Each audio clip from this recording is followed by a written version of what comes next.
So today we continue with the pelvis, and we want to remind you that the pelvis is a basin shaped cavity.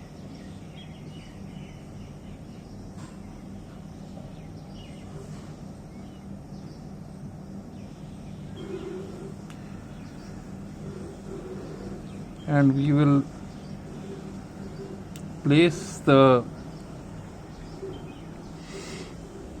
work on the inner side of pelvis, and the first thing we'll do is that we'll suspend it by the three muscles: the external oblique, the internal oblique, and the transversus abdominis from the abdominal wall. And then, broadly speaking, we will draw the lower limbs boundaries, and in the center we will hang the scrotum and the penis to give you the orientation that we are working on. Now, the inner side, we will place the obturator internus muscle, and we will cover it with the obturator internus fascia, which on the lower part encloses the Alcock's canal. We will place the tendon of the levator ani here, and we will place the levator ani like this, which is forming the pelvic diaphragm, above which is the pelvis, and below which is the perineum. Now, this is the pelvis, this is the perineum. Then, as we go higher, we'll place the artery, the vein, the artery, and the nerve. We will place the psoas muscle, and then we will place the iliacus, which is joining the psoas. So same thing this side: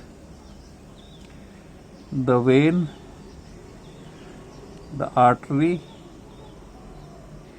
the nerve,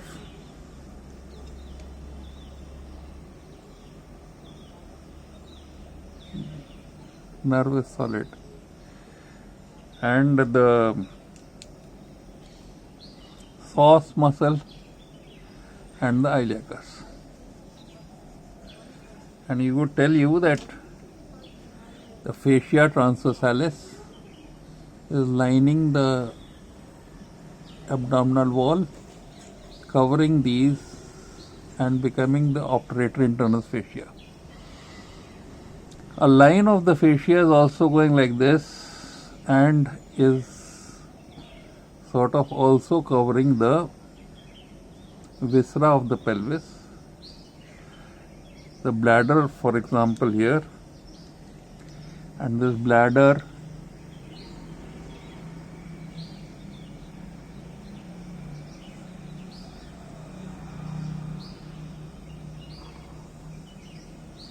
is converting into a perineal urethra, which is converting into a penile urethra. So we'll place the perineum below this, and the perineum consists of a central membrane, which is the perineal membrane, the fascia,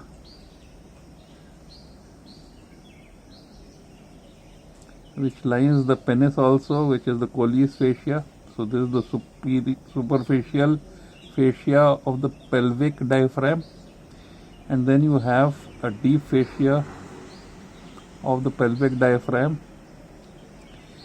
The urethra would pierce this fascia, becoming the membranous urethra,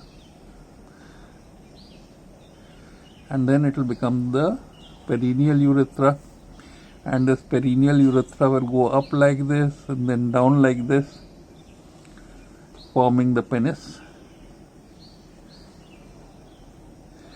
And this would be connected from the pubic symphysis by the dorsal ligament of the penis. You would remember that the ureters would come and join the bladder like this, and the vas deferens would come from in front, cross the ureters,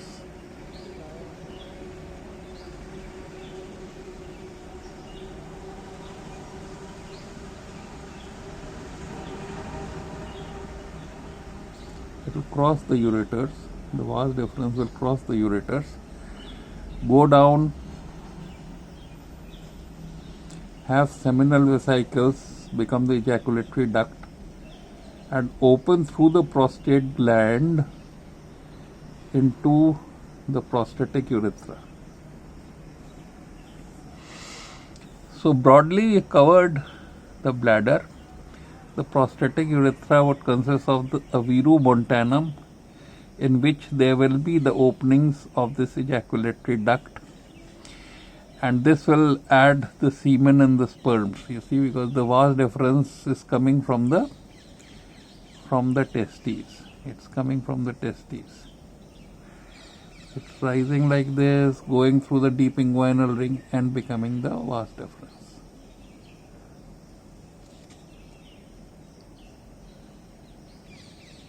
This is the epididymis, this is the testes.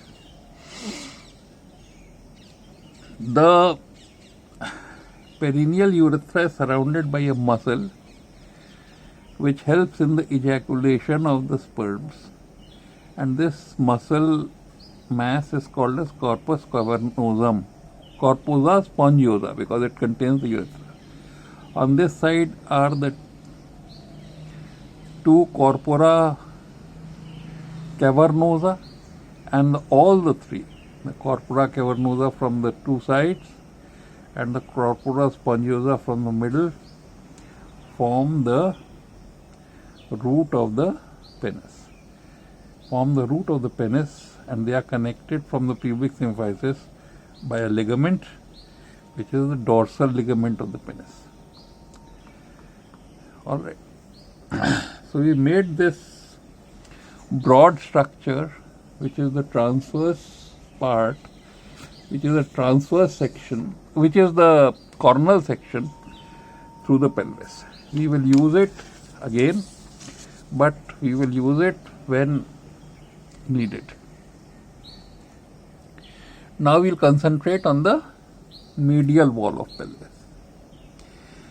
So we make the pubic symphysis here, then we make the medial border of the pelvic brim. If you see, where is the pelvic brim? This is the pelvic brim. This is the true pelvis and this is the false pelvis. So this is the pelvic brim. We make the auricular surface which articulates with the sacrum, and there is a dorsal ligament, the dorsal tubercle of the ileum, where the dorsal sacroiliac ligament attaches. On the posterior superior iliac spine attaches the iliolumbar ligament. We make the greater sciatic notch, the ischial spine, the lesser sciatic notch, the ischial tuberosity, and we end up in the istiopubic ramus. Here we make the pubic crest, the pubic tubercle, the arch for the artery, vein and nerve, the pectineal eminence, the notch for the iliopsoas tendon escaping, the anterior inferior spine giving attachment to the Y-shaped ligament of Bigelow and the straight head of rectus femoris. Then we have the anterior superior spine, sartorius and inguinal ligament, and here we make the inguinal ligament connecting the pubic tubercle to the ASIS. Attached to the iliac crest, the innermost muscle is transversus abdominis in the anterior two-third. So in the anterior two-third you have this transversus abdominis. Then you have the thoracolumbar fascia, and in the posteriormost part you have the quadratus lumborum.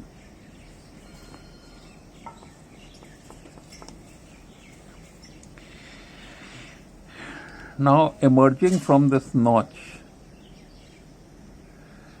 lateral to the pectineal eminence, you see the psoas muscle coming from the spine, and you have the iliacus. In this notch, you find that the inguinal ligament makes a curve like this, which is called the lacunar ligament. It goes towards the pectineal eminence, the pectineal part of the inguinal ligament, and then it reflects upwards and medially in the anterior abdominal wall, and this is called as ligamentum reflexum. So you have in the four parts of the inguinal ligament: the Paupart's ligament, the lacunar ligament, the pectineal ligament, and the ligamentum reflexum. Now here you have the obturator foramen. Here you have the sacrum.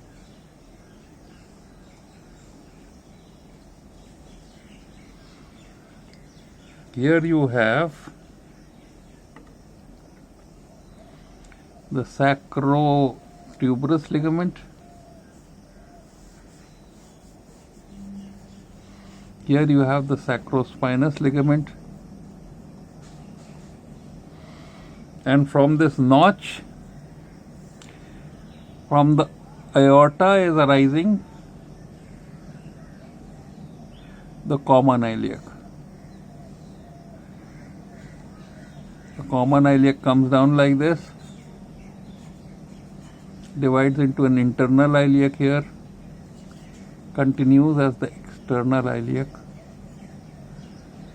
and emerges through this notch as the femoral. The vein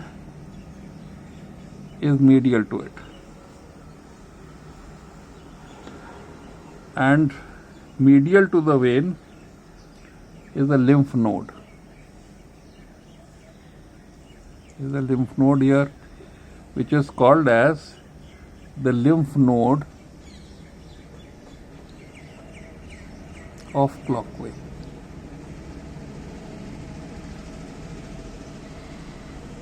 So this finishes off, and lateral most in this notch is the nerve. Then there is another nerve, which is the lateral cutaneous nerve of thigh, which comes like this and passes in the junction between the ASIS and the inguinal ligament. Sometimes it passes through the inguinal ligament and is entrapped at this point, and this causes paresthesia on the lateral side of thigh. It is called as meralgia parasthetica. This happens especially when the inguinal ligament is stretched as you extend the hip. If you press at that point, you will also find that there is pain. The two more muscles attached here is the pectineus at this point, the sartorius here. On this side, there is the pyramidalis, and in the center is the linea alba. Now, from the sacrum, we arise the piriformis muscle.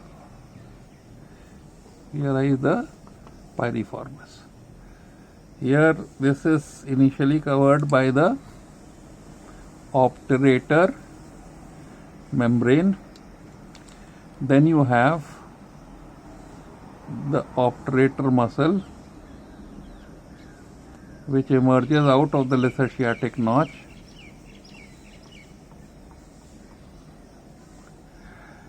And this obturator muscle is covered by the fascia transversalis, or the obturator internus fascia.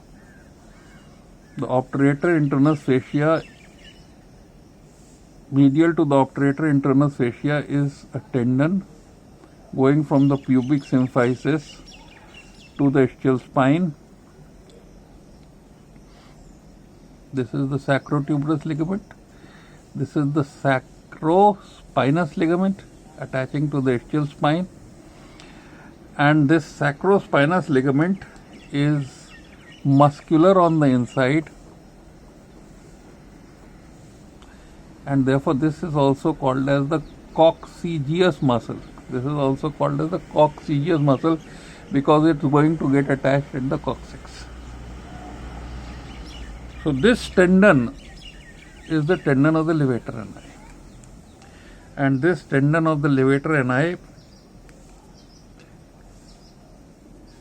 separates the levator ani muscle. We will place this. Its fibers arise from the pubis and go to the coccyx, and then the other side of the coccyx, there is the other side levator ani, and there is a gap between the two levator ani. And throughout this pubococcygeus muscle, you have the attachment of the levator ani throughout this tendon. So the levator ani basically forms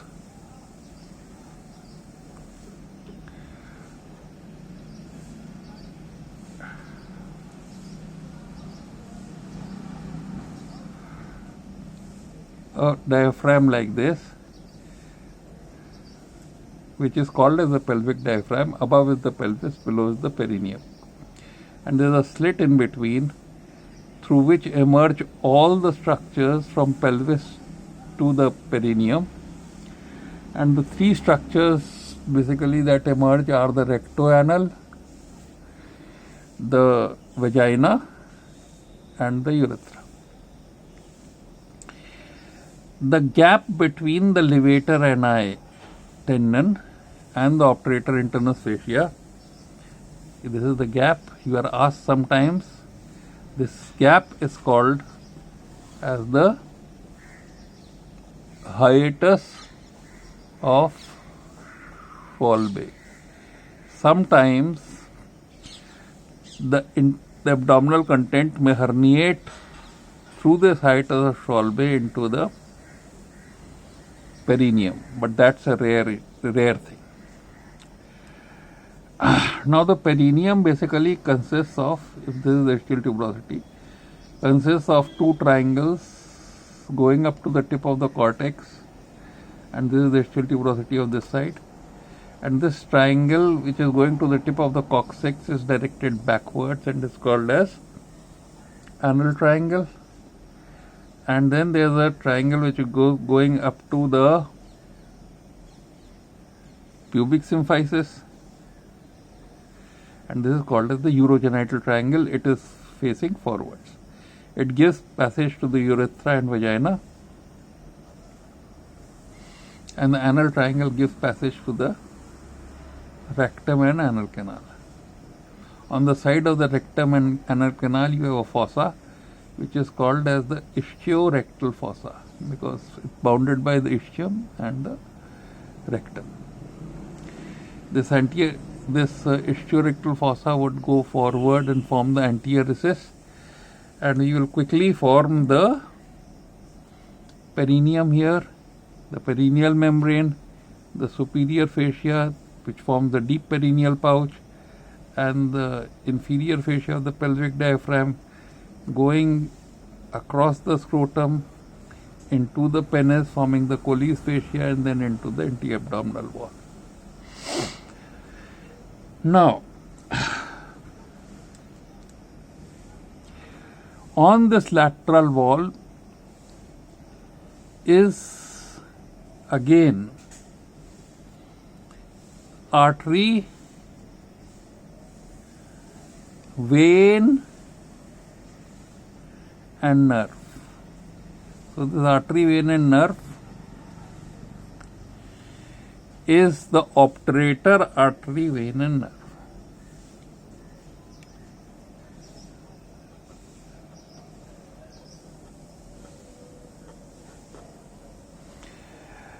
And you see this iliac, internal iliac coming like this, crossing like this. It has an umbilical branch which crosses this and goes to the umbilicus. So this is the umbilical artery coming, and therefore this is the cross that is designed on the lateral wall here. This area is known as the quadrate area, and it corresponds to the head of the femur outside. And when there is a central fracture dislocation of hip, this part is fractured and is thrown inside. So that's the quadrate area which forms the base of the acetabulum.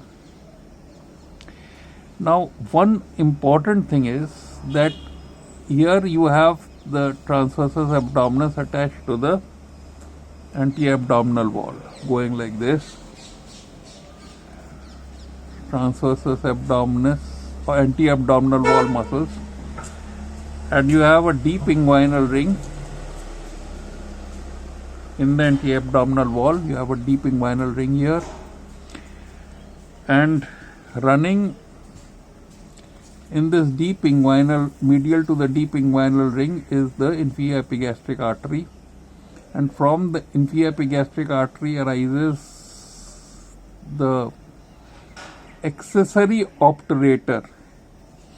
It goes on the medial part of the lacunar ligament.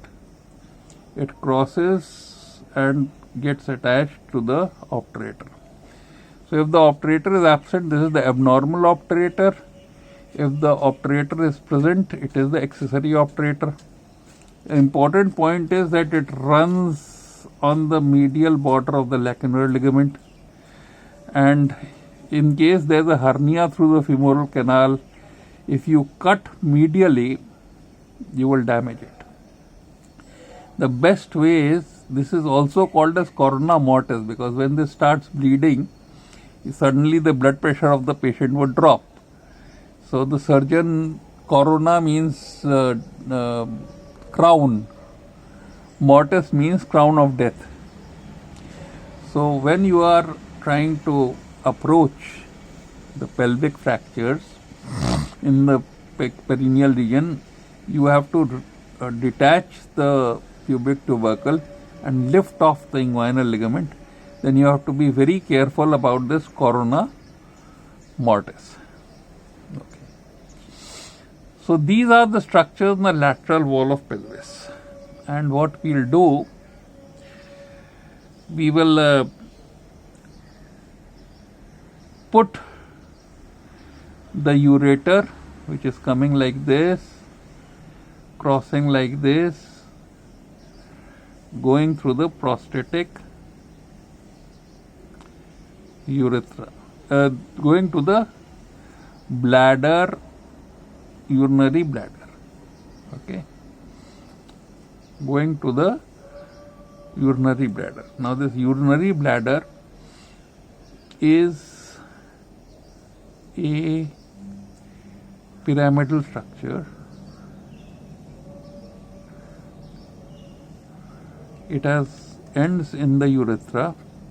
There is a prostatic urethra here, then the membranous urethra, then there is a perineal urethra and a penile urethra, and this is attached to this is enclosed in the corpora cavernosa, and this is supported by the dorsal ligament of penis.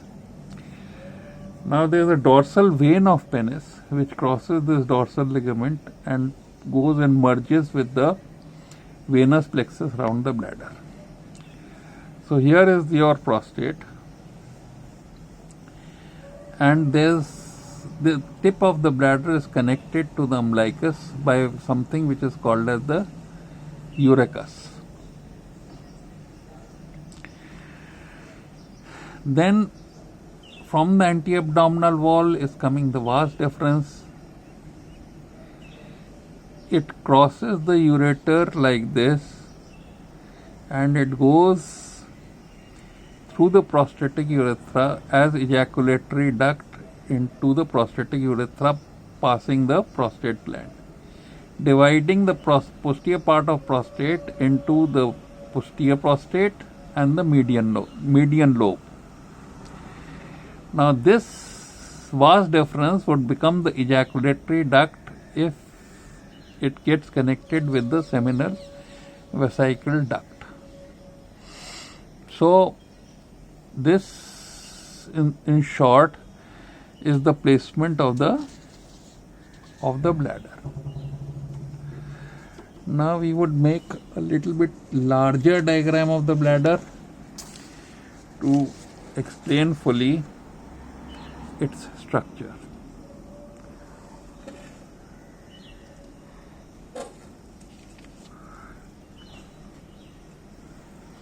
And this is ending in the perineal urethra. So you are looking at the bladder from inside, and the innermost layer of the bladder is the mucosa. You have two ureteric orifices, the interureteric crest and boundaries like this, and this area is called as trigone. It has a smooth mucosa, and the mucosa at the other part of the bladder is rugose. It folds as the bladder volume becomes lesser and lesser. The trigone ends in a median lobe, the projection from the median lobe of prostate. Then you have the posterior interureteric crest. Then you have an opening like this, which is called as the viru montanum. On the two sides are the ejaculatory duct, and they are connected to each other by a H-shaped structure, which is called as utriculus masculinus, the male uterus. So then we will place the perineum in relation to this. So the perineal membrane is in the center here, and the corpora spongosa is surrounding the perineal urethra just under the perineal membrane. Above the perineal membrane, you have the superior fascia of the pelvic diaphragm, and this encloses the external sphincter muscle, which is supplied by the pudendal nerve, which is a voluntary nerve. And when you are actually feeling urine, this gives you voluntary control over passage of urine through the urethra. Above that, you have the prostate gland.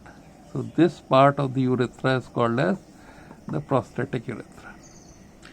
Now you have a muscle which goes around this bladder, and this is a very peculiar muscle, because when contraction occurs, decreasing the volume of the bladder around, this part of the muscle relaxes because of a differential blood supply, and this part of the muscle is called as internal sphincter. Now this muscle is very peculiar because it has got crisscross fibers. There are more longitudinal fibers on the outside and more circular fibers on the inside. So it has got crisscross fibers. So normally a muscle would contract it will relax, and when it relaxes, it regains its original length. But this crisscross arrangement makes the muscle contract. It relaxes, but the relaxation is not equal to the contraction, and therefore the muscle retracts. It maintains its length of contraction. So this crisscross arrangement of fibers where the muscle contracts, relaxes but retracts is found not only in the bladder but also in the uterus. Outside this you have the fascia transversalis, and between the fascia transversalis and the muscle you have the veins. So as the bladder distends, the veins will collapse. The penis and the pressure in these veins can be felt in the penis because of the dorsal vein of penis, and you can have priapism. That means when the bladder distends, the corpora cavernosa also become engorged with blood, and there is a painful erection of the penis. The other important part is that the arteries need to cross the muscle layer, to supply the mucosa. So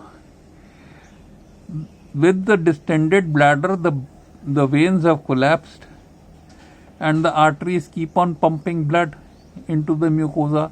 The mucosa gets congested, and there is something which is called as hematuria.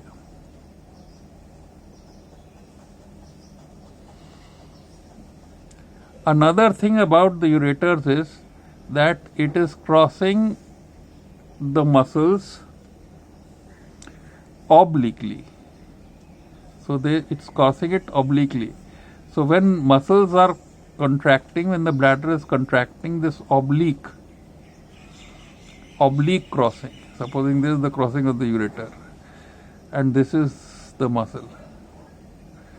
So this oblique crossing, as the muscle contracts, would collapse the ureter. Therefore there will be no vesico-ureteric reflux. But when the walls of the ureter become fibrosed, as in tuberculosis, the ureter fails to collapse during the bladder contraction, and there is a vesico-ureteric reflux.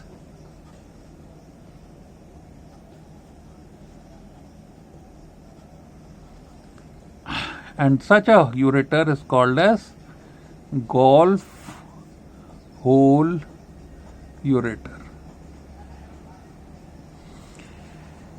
Now we will proceed to tell you about the rectum and the anal cavity, and we'll leave the uterus, the vagina, the fallopian tube and the ovary to our gynecology friends. So in this way we have finished whatever is inside the pelvis.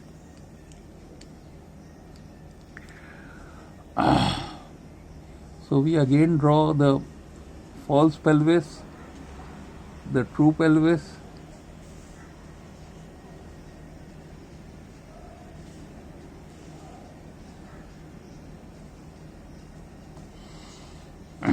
and basically we draw the obturator internus,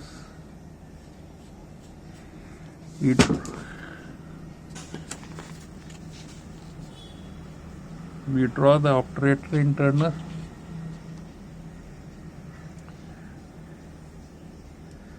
we draw the obturator internus membrane and the Alcock's canal, we draw the tendon of the levator ani, we do the same thing this side, we draw this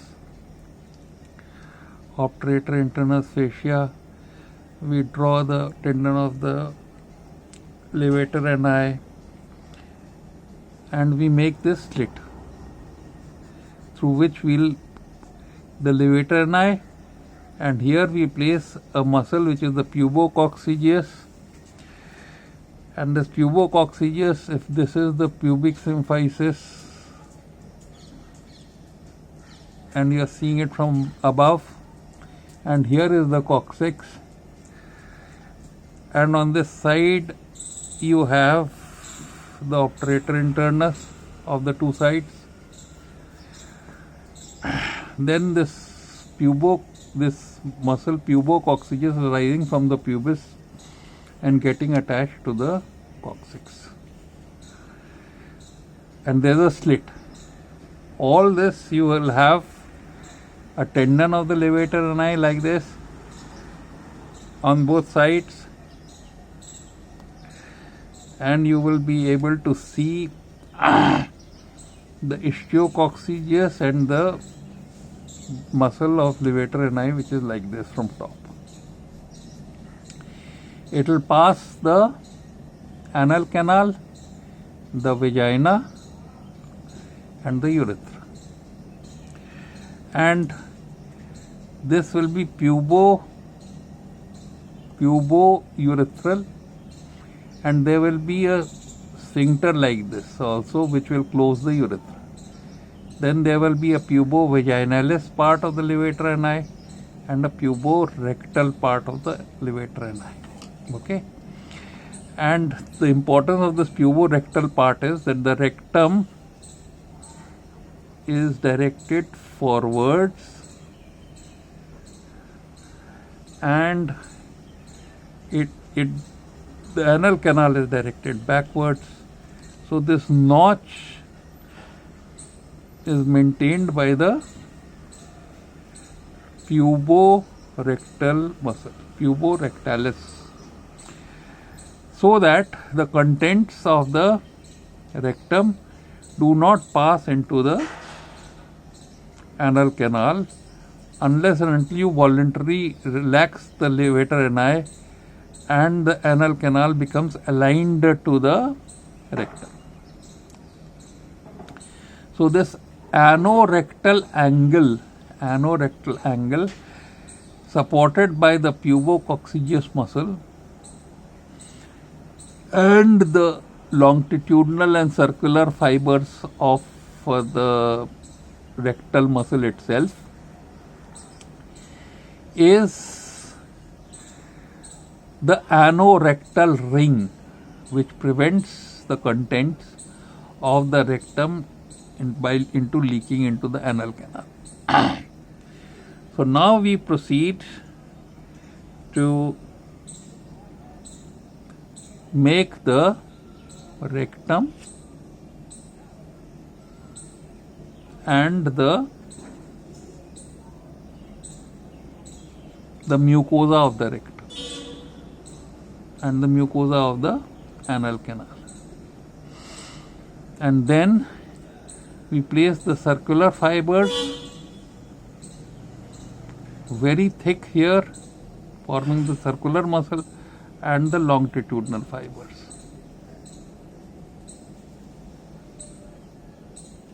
Very thick here, forming the levator ani, pubococcygeus, the longitudinal and circular fibers are forming the anorectal ring here.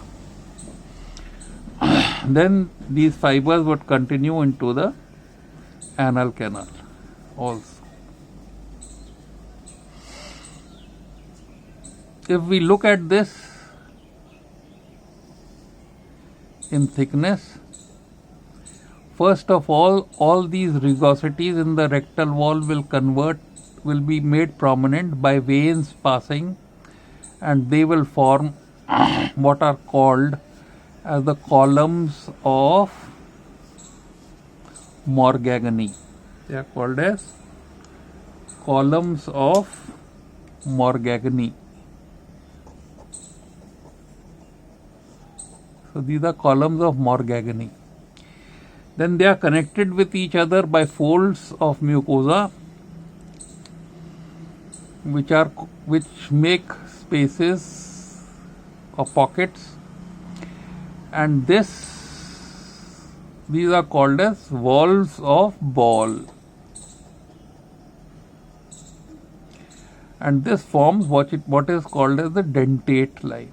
It's like teeth.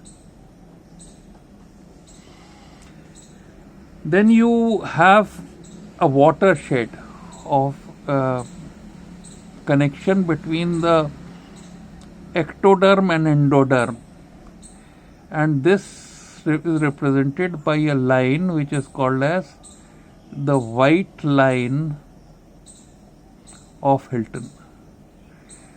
So this is like skin and that is like mucosa. So that is the endoderm and this is the ectoderm part of it. Then it comes out and then gets into the skin. And there is a muscle which is lying here connecting this to the anal verge, and this muscle is called as corrugator cutis ani. So what it does is that if this is the muscle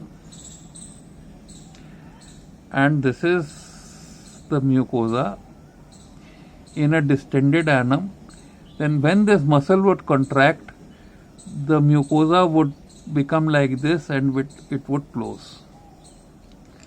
So this is called as the postage stamp effect of the corrugator cutis ani, and when this happens, any stool that is sticking here would automatically be pushed off. So this is columns of Morgagni, dentate line, the valves of ball, the white line of Hilton, the corrugator cutis ani, and the anal verge. The ectodermal part of it, the endodermal part of it. And of course this is surrounded by longitudinal and circular muscle. Now the fascia transversalis coming from this goes around the rectum also like this. And I have told you that this would merge into the skin. So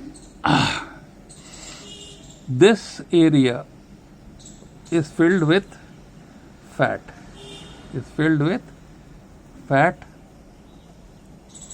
And it is called as the ischiorectal fossa. And you find that this is the Alcock's canal, and there is a fascia, ischiorectal fascia, which goes like this. So any artery, which is the inferior rectal artery, will first pass up, then medially, and will finally reach the rectum. There will be nothing in the ischiorectal fossa. So any fistula from above the anorectal ring to the skin would keep on leaking stool, and it will be away from the midline. This is called as Goodsall's law. Any fracture, any fistula from below the anorectal ring would not leak and will be near the anal verge. So this rule is called as the Goodsall's law. So then a very short view of the uterus and the fallopian tube, otherwise our gynecology friends would get annoyed. So this is the vagina,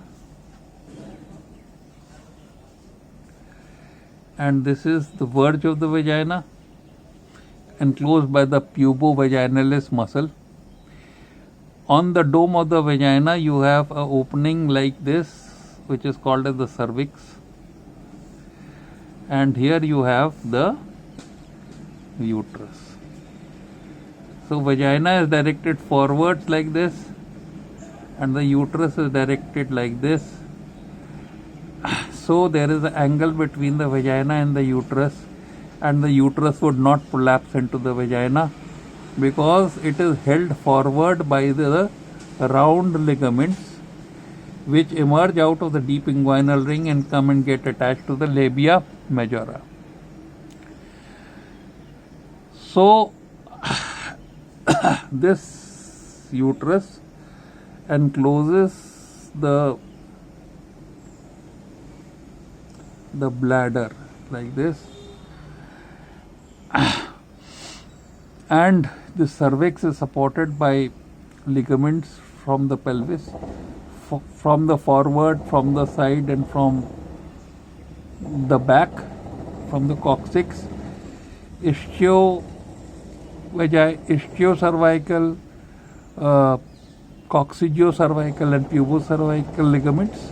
The cervix is cervical is cervix, and all these would prevent a prolapse of the rectum beside this angle also. Now this uterus opens two tubes, which are the fallopian tubes, and they go and like a flower they enclose the ovary. They are attached on the ovary, and when the ovary leaks the ovum, they sort of push the ovum through the fallopian tube inside. Now, if you would place the fascia like this over the uterus and over the bladder, and it will go back onto the abdominal wall. Same would be the position of the peritoneum, coming from the rectum, forming a recto-vaginal pouch. This will be the recto-vaginal pouch, covering the uterus, forming another pouch here, which is the vesico-vaginal pouch, and going back onto the abdominal wall. This pouch is also called as pouch of Douglas,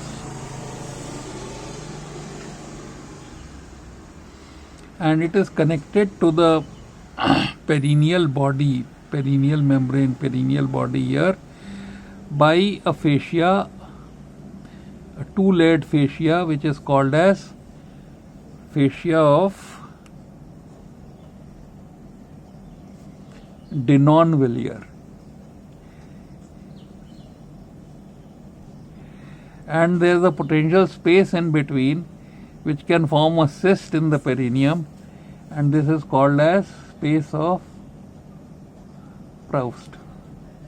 Very important things for your MCQs.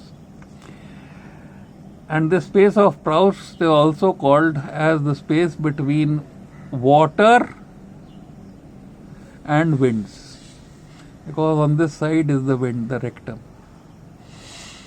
So this is the reflection of the peritoneum, and the most important part is that if the peritoneum is reflecting like this on the uterus, as you go laterally, there is the same reflection occurring on the tubes, and this reflection is getting reflected like this, and this peritoneal reflection is over the tubes is forming the broad ligament. So this much about our gynecology, friends, and we say goodbye to you for today.